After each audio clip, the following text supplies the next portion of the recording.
Have you ever found yourself asking, why do some business owners seem to leap ahead while the rest of us stay stuck, even though our clocks run on the same hours? Let's be honest, are your long hours really moving the needle or just wearing you out?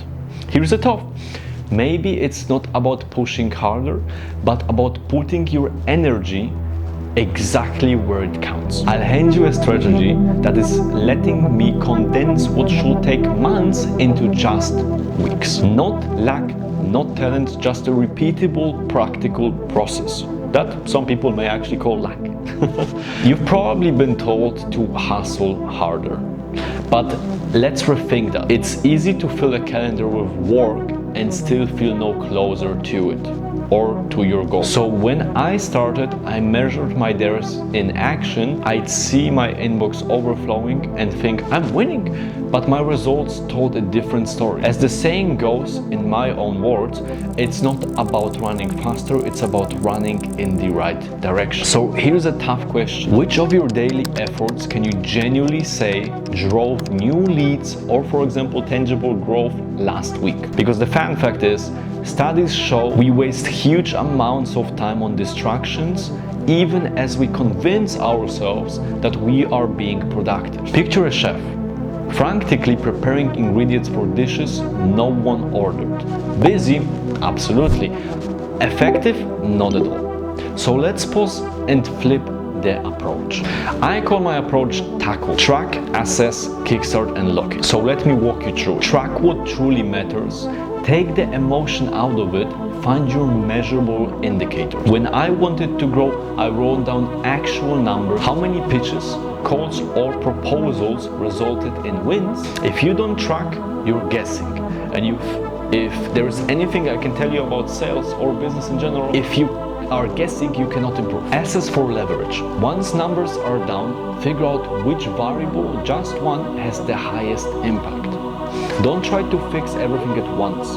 Maybe your stats show you book calls very well, but few turns into clients. Focus there. It's like repairing a leaky pipe where the water escapes, not where it flows strongest. Kickstart improvement with outside wisdom. This part, shortcut the learning curve. Find people or case studies that have solved your exact problems and don't be afraid to test or adapt their own methods towards yours. I once spent weeks spinning my wheels solo. When I finally adopted a proven follow-up method from another agency, I saw instant results and I felt relief. Lock in with systems, don't celebrate the win and walk away.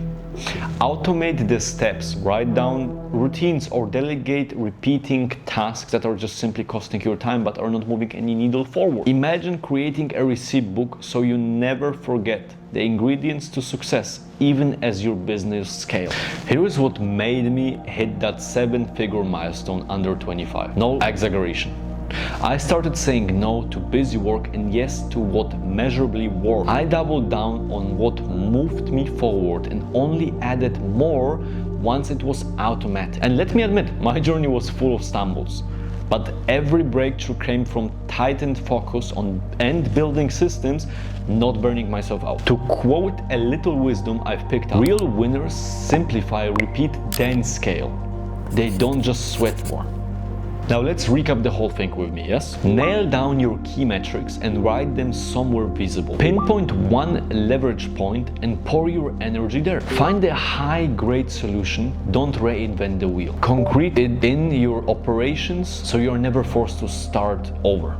Do this and you race ahead while others keep circling. My challenge to you, pick just one part of your business to systemize or automate this week. Let me know in the comments and seriously, I respond and offer you some tailored feedback based on your situation. And if you're looking to completely rewrite your results, don't forget to subscribe so you can actually learn from someone who already did the mistakes so that you don't need to do. And check out my other video where I break down how the 80-20 principle changed the way I approach every opportunity, especially in crowded markets. Remember, it's not about working longer, it's about doing what matters and doing it well. Because in the end, freedom follows focus, not friends. You're not in this alone, so don't forget that the old playbook is out and it's time to design your own. And I see you in the next one.